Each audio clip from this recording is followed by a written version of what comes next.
Ladies and gentlemen, thank you very much for coming today. This is a 60 Minutes news conference that we will begin very shortly, but I will first ask each of the participants to make brief opening remarks. We will then open for questions. Please wait for one of the roving mics to get to you before you ask your questions. Before asking your question, please state your name and affiliation, the organization you're here representing today. We will ask that you ask one question only. Please no follow-up questions until everyone has had a chance to ask questions. And I would also ask one question per organization. I know we have multiple representatives from the same organization here today. We will start by opening remarks with Mr. Warren Buffett. Yeah, I've been asked to explain the mechanics, which are on the website. The letters have been put up on the BerkshireHathaway.com website, and slightly complicated because Berkshire Hathaway has an A stock and a B stock. The A stock can be converted into 30 shares of B. I'll talk in terms of B throughout this. And I have roughly 14.25 million shares of B stock. And by letters which were delivered earlier today, I've committed 12,050,000 shares. They're earmarked, held by me. But every July, I will be giving 1 million shares to the Bill and Melinda Gates Foundation. Did I say 10 million? I meant to say 10 million. And 1 million shares to the Susan Thompson Buffett Foundation, and 350,000 shares each to the 3 foundations headed by my children, Susan, Howard, and Peter. And that will continue throughout my lifetime, subject to at least one of Bill and Melinda being active in their foundation.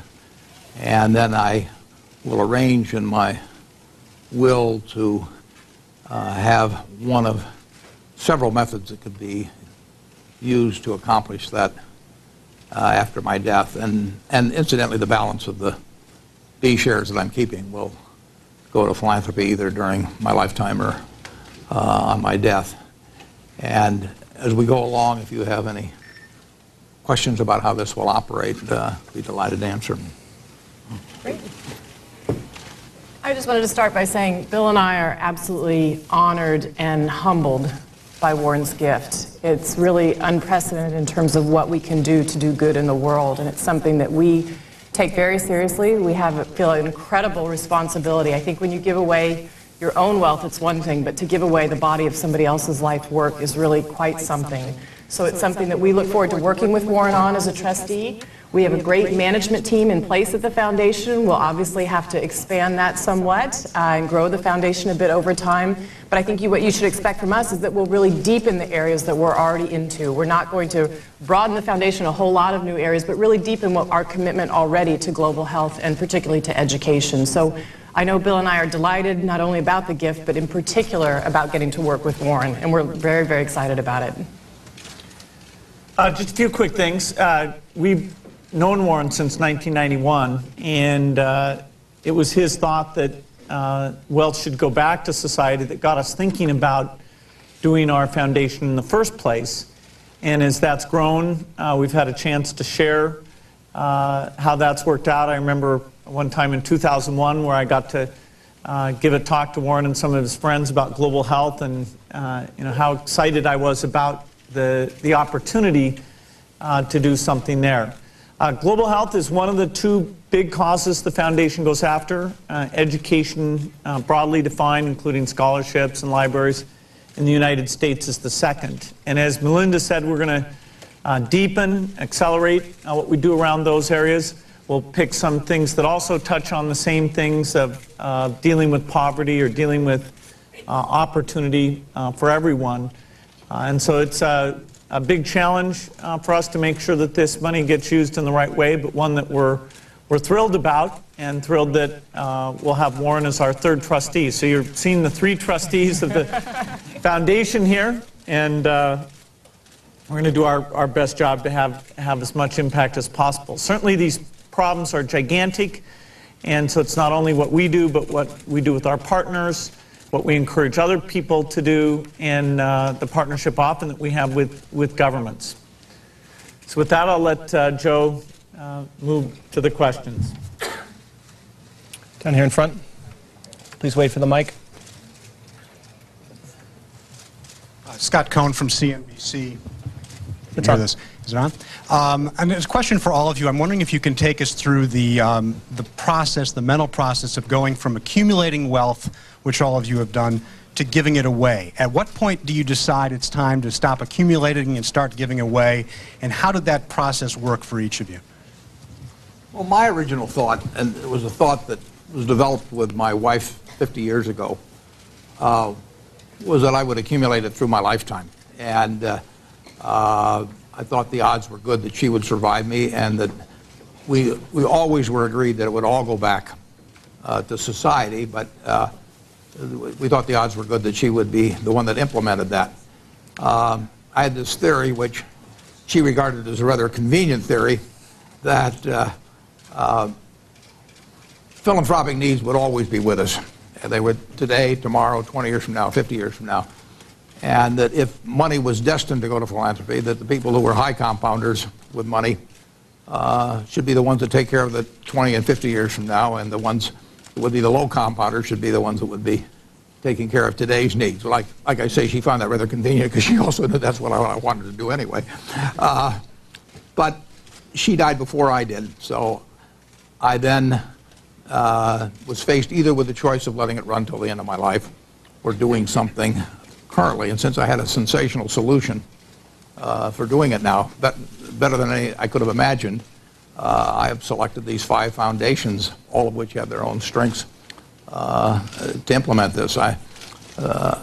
If you're accumulating wealth, it's very natural, or if you wish to accumulate wealth, to go to somebody that you think can handle money better than you can, an investment manager of some sort, whomever it may be, and turn your money over to them and say, you know, you can do a better job than I can do, make me some money.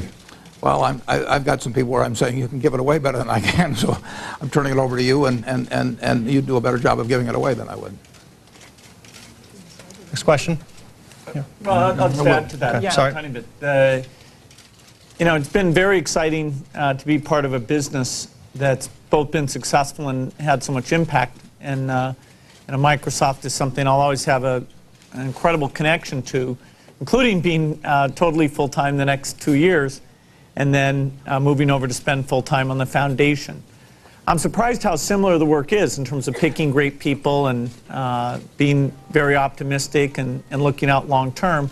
There's some differences as well, but you know, I love both, and you know, now it's even more evident that if I work hard, that there's the resources to have an impact. And of course, I'm thrilled that I get to do that together with Melinda. And I think you had originally thought that maybe it would be later in your life that you would start to give away. But as we got more involved, we got involved slowly, just at the beginning with Bill's dad, and then eventually we got into libraries, hooking up libraries with computers. But the more deeply you get involved in the work and the more you see the needs and the inequities that are out there, the more you want to do for these causes. And I think that builds on itself, and we've really gone very close to these issues and feel like there's work that can be done today to start solving some of the issues. Marilyn Larkin, the Lancet Infectious Diseases. I'm wondering if you can... It's on. It's working. I'm wondering if you can be a little more specific at all about what you'll be doing with global health. Focusing on the top 3 that you have been, but you've mentioned something about a few other things in that area. Well, as you know, today we already focus, as you said, on HIV/AIDS, tuberculosis, and malaria. Those are the big 3 that we focus on. In addition, we've been doing some work more recently with rotavirus, and we're starting to go down the list of other diseases. You'll see that when there are diseases where we see that there's a medication out there that can already have an effect, we will start to get involved in some of those areas. But we look very much at what diseases have the greatest impact on lives. Where can you save the most lives? So, for instance, there is a drug, paramomycin, which in 2006 will hopefully become the first drug that the foundation, in partnership with our grantee Institute for One World Health, will hopefully bring to places like India and Bangladesh, where they have a disease called Kala-Azar, black fever.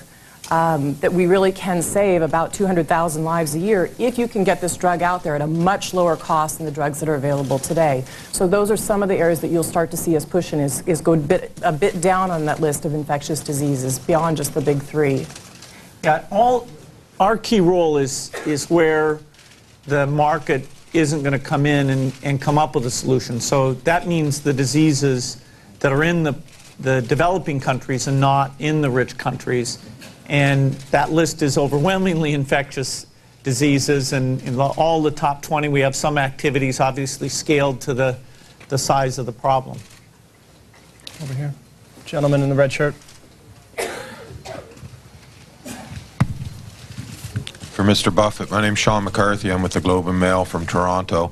Can you comment at all on what impact, if any, you expect your decision to have on Berkshire Hathaway, and particularly as you liquidate the shares? Do you expect that to have any impact on share value?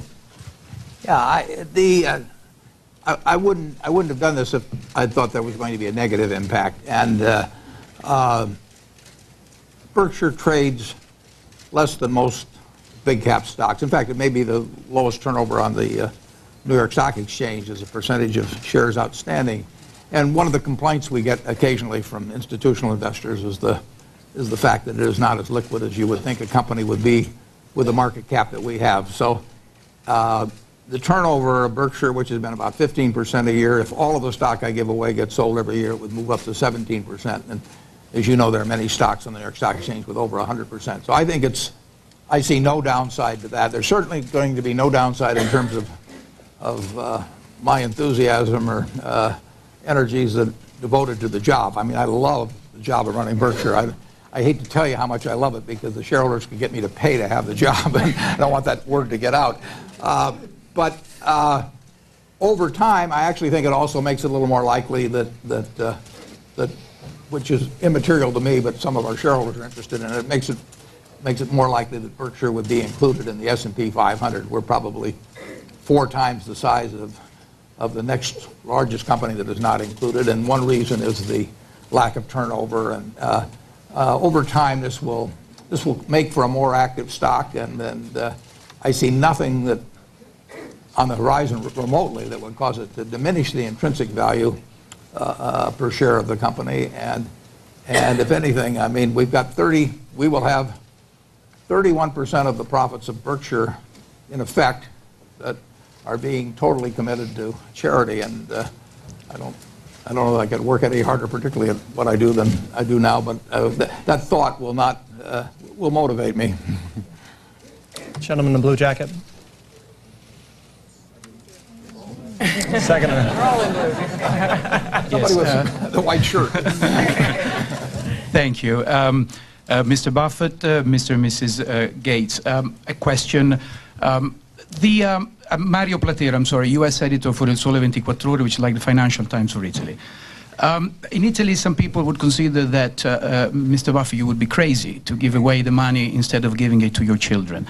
So what message would you give also to other countries that are not so much into this mode? And also, did you think about giving the money to the U.S. government? This is also from Mr. Gates. You know, governments in a way do take care of. Yeah, no, I agree with you. I don't think anybody's crazy to, and people do leave their money occasionally to the government on death.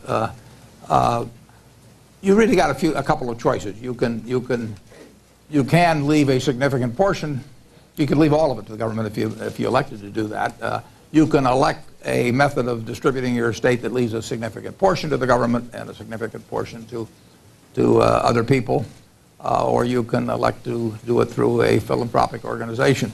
I think that in terms of the 40-odd billion that my Berkshire shares are worth now, I think that Bill and Melinda and also the people involved in the other 4 foundations will do a far better job in terms of maximizing the good that comes out of that money than would happen if it were dropped into the federal treasury. You know, that well, you'll get a chance to judge that over time. But I think I have used the Gates Foundation as an example when I talk to students of a terribly successful organization that would per dollar spent, as also is true with the Susan Thompson Buffett Foundation, per dollar spent, I think the results are terrific in terms of improving the lives of people around the world. So that would be my choice. Other people can look and see how this turns out, and maybe they will find a model that they want to emulate if the results are as good as I anticipate they will be. I'd add to that we think philanthropy is something that is a choice that people make, but we want to show people that it can be a lot of fun and it can have a lot of impact. And so we think, whatever country it is, we'd like to encourage more philanthropy. Absolutely. On the end in the second row. Amanda Gordon with the New York Sun. You introduced yourselves as the 3 trustees. I'm wondering about a possible 4th that's very well known in New York, Mayor Bloomberg. He's expressed an interest in devoting his life after office to philanthropy, and he also has an interest in public health, as you do. Have you spoken to him? Have you been in talks about his joining your venture? Not recently, but I think perhaps 5 years ago, it was well before he was in office, he and I talked about philanthropy and the whole idea of what you do with your estate. And I mean, his record in philanthropy is extraordinary. I mean, he enjoys giving away money, and he enjoys giving away money intelligently on a big scale, wide scale. I admire what he's done. I admire what he's done as mayor of New York, too, but I admire what he's done as a philanthropist. But I've had no conversations with him about this recent action at all. The other thing I think we should just add, as you probably know, we work here in New York City, and one of the biggest high school programs we've got is here in New York City because of Mayor Bloomberg and his partnership with Joel Klein. One of the big things that they're trying to do, and we're doing in conjunction with them, we're working in a lot of the New York schools to try and raise the graduation rates, and we're seeing some success there where kids who graduated before, the schools were graduating about 30% of their students in high school. We're now graduating around 80% of students in some of these new high schools. So we think they're in a great spot where they are right now to be doing the work in education, and we're excited about partnering with them.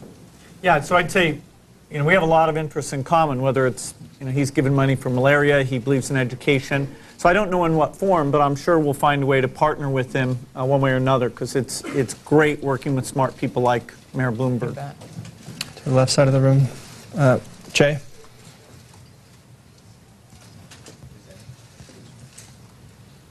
Go ahead, and then Jay, I'll get you afterwards. Go ahead. Go ahead. Wanted to get back to your children, Mr. Buffett. Seriously, what did they do wrong? Did they break curfew? Tell us a little bit, please, about your philosophy about handing down billions to children. Yeah, I don't believe in creating dynastic wealth. My children have all received money from me and my wife. They'll receive more on my death. But they are in the privileged top 1% at least of the population, perhaps the top 10th of 1% even. But I don't really believe that in a society that aspires to be meritocratic and that believes in equality of opportunity, my kids have had an advantage that over 99% of the kids in the country, for a whole combination of things. Even if they weren't given any money, they've had a huge advantage. I don't think it's in keeping with, it isn't in keeping with my view of how the world should operate to create huge amounts of dynastic wealth. I really believe that in terms of having equality of opportunity in this country and the right people in the right jobs doing the right things, I don't think they should inherit my position in society any more than if I was on the Olympic team 20 years ago as the 100-meter dash, which will be a little hard for some of you to imagine, that they should inherit my position, in 2008, or if I was quarterback of the Nebraska football team 60 years ago, which again is hard to imagine. I do not believe in inheriting your position in society based on what womb you come from. They didn't do it. Well, they did a few things wrong, but they did fewer things wrong than I did at their age. I'll put it that way. I am enormously proud of them. They are going to have the equivalent of $1 billion foundation each. I have seen what they have done in the philanthropic arena, both in terms of what they've gotten involved in and how they've gotten involved in it, and I couldn't be more proud. Jay. Jay Green with Business Week. Bill and Melinda, do you, by virtue of this gift, you're going to have to give away significantly more money every year. Have you thought about, or do you worry about the mechanics of doing that efficiently and effectively by just literally handing out that amount of money each and every year?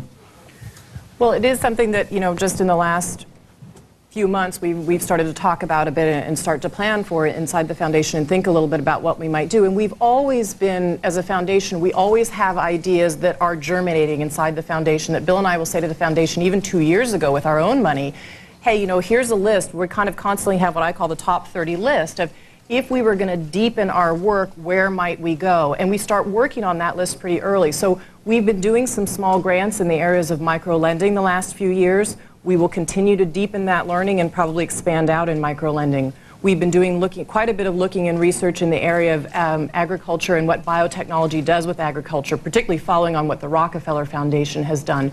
So we will deepen the work, particularly in a lot of our health areas, to surround what we're doing already in medicines. And we've always known that the medicines that we're working on, the vaccines we're working on, eventually we're going to have to get those into large-scale trials, and that's always going to have required a great deal of money. So we'll have that coming forward, and then we'll be surrounding those programs by deepening them and also figuring out how to deliver a lot of these medicines and vaccines. So I think you'll see us push in those areas.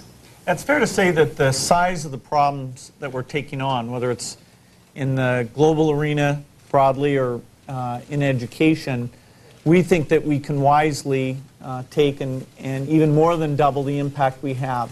In some ways, the early successes we have now give us the opportunity to scale up using the amazing resources that Warren's made available. So it'll be hard work to make sure it's all well spent. It means doubling over the next 3 years, up to over $3 billion a year of giving. But we're going to do that, and we'll do our best to make sure it's all well spent. Well, Bloomberg, third row, and then gentleman to your left after that. Pim Fox, Bloomberg News. Wealthy individuals banding together to do good. I was wondering if each one of you could comment on whether you think this is a trend, and do you encourage more people to band together and to effectively solve some of these problems as a group rather than individually? And also, Mr. Buffett, joining your board as a trustee, do you think that more people will want to join your board now? Well, I do think, just as when we buy companies, we don't buy them because we think we can provide better management. We look for management in place and then join with them. And I mentioned in investment management, you look for people that can manage money, and people turn money over to them freely. I would hope that people who were themselves unsure of what they want to do in the area of philanthropy, but know they want to participate, would look around. It doesn't have to be the Gates Foundation. It can be anybody whose activities they admire in that field and join in with them. Why not? I mean, the chance to join a proven organization where people are basically working for nothing and that have learned something along the way and are putting up their own money. I mean, I would think that will appeal to some people, and I really hope this example perhaps causes it to catch on in some quarters. On the other hand, I have no objection to people doing it themselves if they think they can get the best job done by themselves. I think it's also important to say that, the foundations already talk and work a lot together. I mean, we're working with Michael and Susan Dell already on Texas high schools, particularly in math and science. We're working with Eli Broad in education, learning a lot of what he's done there. We're partnering with the David and Lucille Packard Foundation, some delivery work that they've done in India, 2 states in India. We're particularly interested in using the network that they have to get medicines out. So the foundations do partner and talk. I don't think you have to sit on one another's board to do that kind of thing. And even throughout time, and we were at the New York Public Library this morning, that was Carnegie and Astor and Bigelow together who put together that incredible library system for New York. So I think it's been done throughout time. Maybe you get these fluxes in history where it comes together more, and this might be one of them, but I think we all have the same goal of doing good in the world. Yeah, so I think the key thing is to get more of the people who are super lucky to think about giving back and either backing people who have a way of doing that or having them come up with something that they'll put their energy into. We'd like to see more, and I think there is a slight trend in that direction. Ted Turner started off by kind of scolding people, and that was a good thing. We're trying to complement that by showing how much fun it can be. And then again to the gentleman right here, third row.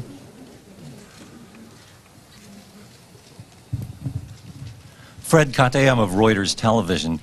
The Bill and Melinda Gates Foundation is already by far the largest foundation in the world, 30 billion strong. Now you're going to double the size with Mr. Buffett's donation. Are you concerned, having experience on the business end with antitrust, about the concentration of wealth, albeit in the field of philanthropy? And Mr. Buffett, did you give any thought to this before you made your decision? You could have spread the wealth around to other places. Yeah, and there are 5 foundations involved, but you're right, though. You have to think about what activities are scalable and whether some actually become more effective with scale, where if you're double the size, you can accomplish more than double the results. I've watched the Gates Foundation for a number of years. I think in their field, I would be amazed if results diminished proportional to capital. I wouldn't be surprised available funds. I wouldn't be surprised if actually they became more efficient, more effective per dollar spent in doubling the funds. You know, there's no question that, you know, if your interest was, you know, taking care of stray cats, and you decided you were going to triple somebody's foundation, that you might not feel like you'd accomplished a hell of a lot at the end of the day. But when you've got billions of people who've been dealt a terrible hand in life around the world, with really hundreds of millions with health problems of one sort or another that in a great many cases could be prevented, that is not something that $3 billion a year is too much money for.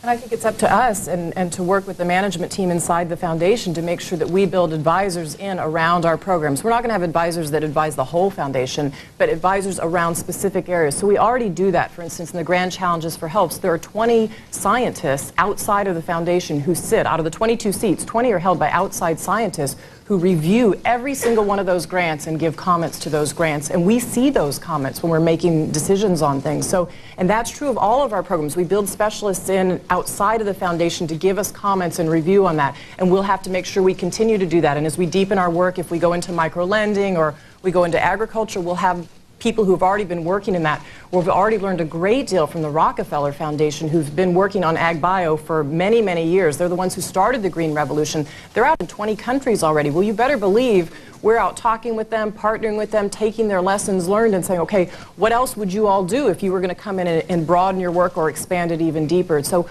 we'll continue to do that over time with the foundation. There was a will by a woman who was the heir to the Belridge Oil, one of 5 or 6 when Belridge Oil was sold out, and she left her money for the indigent, paraphrasing, of Marin County in California, and they really were having trouble. They had to almost import indigents. So there are things that don't scale up. Believe me, when you talk about health and education, you do not have a problem scaling up. Woman in blue, third row. Susan Dempsey on philanthropy.com. Mr. Buffett, in your interview in Fortune, you spoke about the need to make mistakes sometimes in philanthropy, and I wonder if you can comment on the value of being able to take risks. Sure. It is true that in business I look for easy things to do. I mean, I've found that you get paid just as well for stepping over 1-foot bars as trying to clear a 7-foot bar, and there's no degree of difficulty adjustment for your if you make $1 million and you did it by a plain vanilla dive into the pool, you get paid the same as if you did a triple gainer off the high board. So you look for easy things in business, easy businesses to understand, you know, strong market positions, whatever it may be. Philanthropy is just the opposite. You are tackling problems that have resisted great intellect and lots of money often. I mean, these are important problems. People have thought about them before you. And people have many times spent money on them, and you are going to make mistakes. You're going to have failures. You're going to be disappointed with some people, and it's the nature of the game. And in my letter to my 3 children that is on the internet, you know, I told them don't don't just go for safe projects. I mean, you can bat 1,000 in this game if you want to by doing nothing important. Or you'll bat something less than that if you take on the really tough problems. But there's actual value in things like education in terms of doing things that don't work, because you are saving society from repeating those mistakes, in the future. And if you try 5 models and 4 don't work, the 5th can be very valuable, and maybe you'll try 5 and 5 won't work, and then you've got to try 5 more. I mean, these are not easy problems, and if you have a total non-tolerance for mistakes, you're going to be very unhappy in the business. But you're doing important things, and the occasional home run that can be replicated by other people in society will far overshadow the cost of the mistakes. A great example of that is that I thought before we got into this that somebody would be funding a malaria vaccine or an AIDS vaccine in a very big way. And yet those are such risky projects where you don't know how long it'll take. It'll take longer than a politician's term.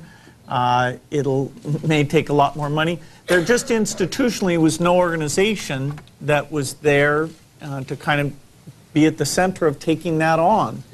And so that's a very risky thing. We can't tell you when any of those things work. We've got enough irons in the fire that we think we're backing many different approaches because of the importance. But we will have many failures in drug discovery. We'll have failures in new school designs, but every one of those will be a lesson to us. Right. Dagan McDowell at the Fox News Channel. This cements it that your children will not be getting the vast bulk of your fortune. How did you break it to them that you were going to give this money away to Bill and Melinda? What was their reaction? And Bill and Melinda, what was your reaction when you found out? How did he tell you, and what was your reaction when you found out you're getting the money? Well, my kids' view was elation. I mean, they've known all along that my views on inherited wealth and share them. The idea of having considerably more resources to work with in terms of their own philanthropic interests got them enormously excited, and I think they'll do a terrific job with them. They have money that most people would dream of, and they were lucky in that aspect of when they selected their parents. But I think they've been, I put in the Fortune article that, I think that a rich person should leave their children enough so they can do anything, but not enough so they can do nothing. I mean, I think the idea that you have descendant after descendant after descendant that can command the resources of society with these claim checks that you leave them, for decades to come, and command the labor of other people and so on. I don't think it's the proper way to run a society, and I'm delighted my kids they were fortunate, and when I was growing up, or when they were growing up, more or less simultaneous, they thought. When they were growing up,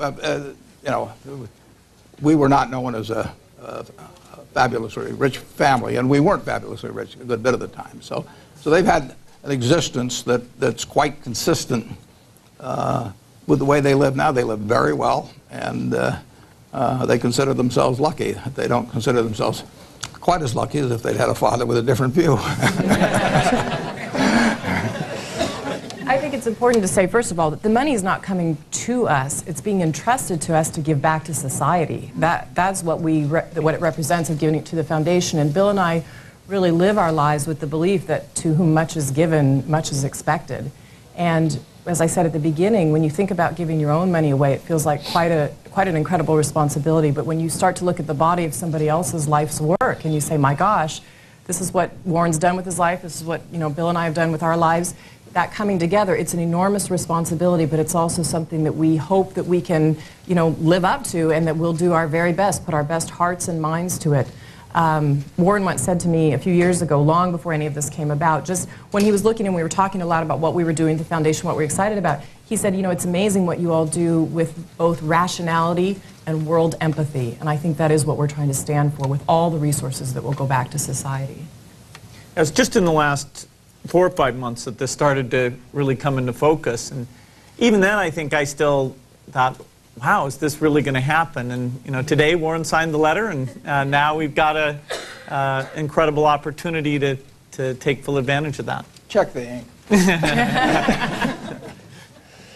The second row here, gentleman near the aisle. Edward Chancellor, Breaking Views. A question for Mr. Buffett.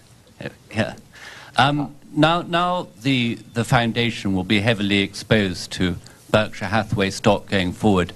Will you consider, in the interests of the long-term returns of the foundation, changing the balance sheet or the arrangements of Berkshire Hathaway, paying out, say, your equity portfolio a dividend or getting rid of some of its excess capital at some stage in the future? And I only ask that because you're a great asset allocator, but there may be asset allocators outside of Berkshire Hathaway who'd like to get hold of some of this money at some stage in the future and invest it on behalf of the foundation. Well, I do consider, as I put in the letter, Berkshire to be almost an ideal asset to underpin the well-being of any foundation. Now, that's one of the reasons I have arranged the structure as I have, because if I'd given the stock outright, the foundations, they might very well be criticized for having such a high percentage of their assets in a single stock. This way, in effect, I can make the decision as to what is behind these resources that are going to go to society, and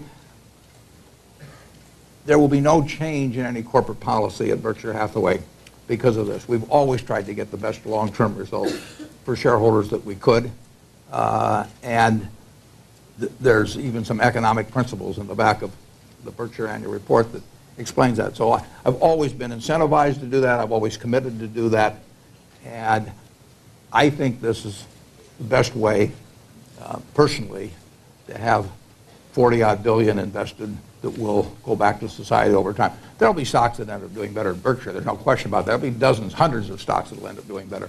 But in terms of being the surest way of getting a good result, not the possible way of getting the best result, but the surest way of getting a good result for society with the funds, I feel good about Berkshire. And we're thrilled to have it be Berkshire. I'm biased, I'm a Berkshire director, but we're thrilled that those are the assets that will accumulate and create the power for the foundation to do more. This in the tan jacket.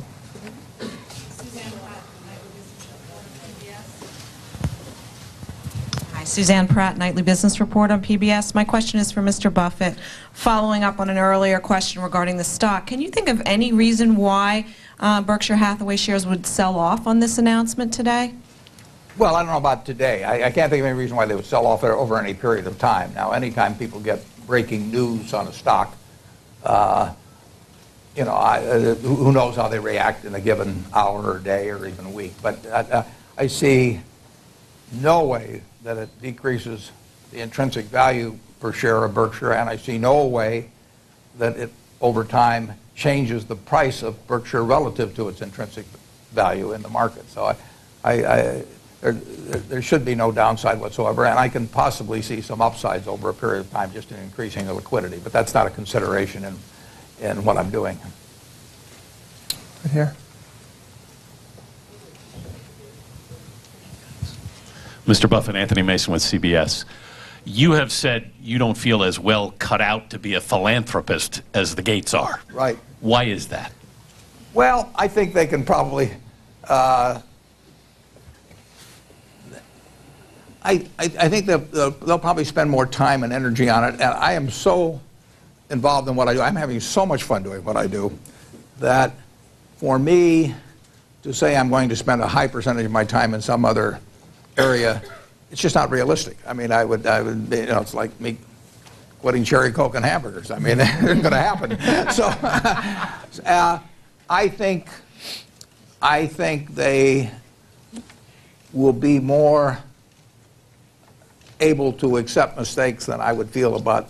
I have no problem accepting their mistake because they're going to make them, and anybody's going to make them.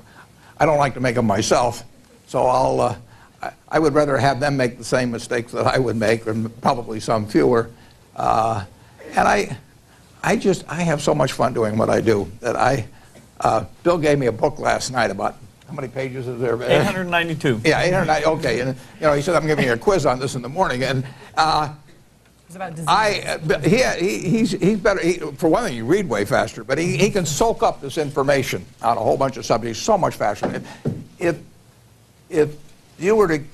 I were to have unlimited time in the next year, and he were to have unlimited time, and we started from the same point in terms of learning about medicine, I would give him the blue ribbon and go off and do something else. He'd win. And that doesn't bother me. It just means he's better at it than I am. I'm better at managing money than most people, and that's what I've done. And it makes sense for people to turn their money over to me to do that. It makes sense for me to turn the money over that's going to go into philanthropy to Bill and Melinda. I would not want to listen to as many different people with as many different opinions as they enjoy listening to. I love questions from journalists, though. I mean, that's good. I think we have time for one more question, Marilyn Chase.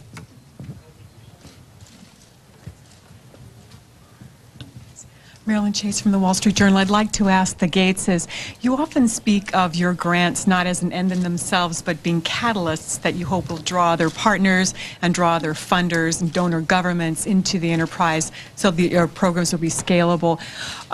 Taking that question into the arena of philanthropy, do you see this merging of your fortunes as being the beginning of an era of mega foundations, and what do you think will be the impact on philanthropy, and what would you like the impact to be? Well, I think there'll continue to be foundations of all sizes because it's very appropriate. If you want to solve certain local problems, then small-scale foundation is a great way to go do that. If you want to deal with billions of people and really get out all over the world, then you probably need more scale to do that. One way of dimensionalizing what we've got here, it's about 50 cents a year per person, or $1 per year per the poor half, which is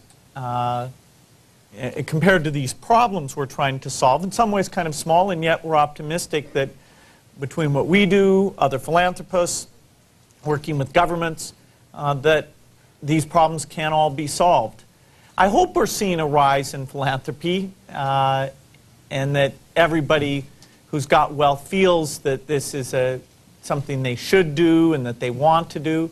I hope people have learned from Warren's philosophy about how we really owe it to society to give the wealth back, and getting the people who want to be involved to do it maybe at a younger age than when they die. That goes back to sort of the gospel of wealth. It's an article that Warren gave me quite a long time ago, and great thoughts about philanthropy. I would just add that I don't think the wealth all has to be concentrated in one place. It happens to be in this foundation a very large bulk of wealth. But we will continue to work the way we're working today. I mean, we will still work with the other foundations that we're working with so closely today, and so many partners that we work with and we rely on today. And I don't think that changes just because of the scale of the money that's involved here. It just allows us to deepen in our areas. And it's something that we're obviously tremendously thankful to Warren about, and tremendously excited about for the impoverished of the world.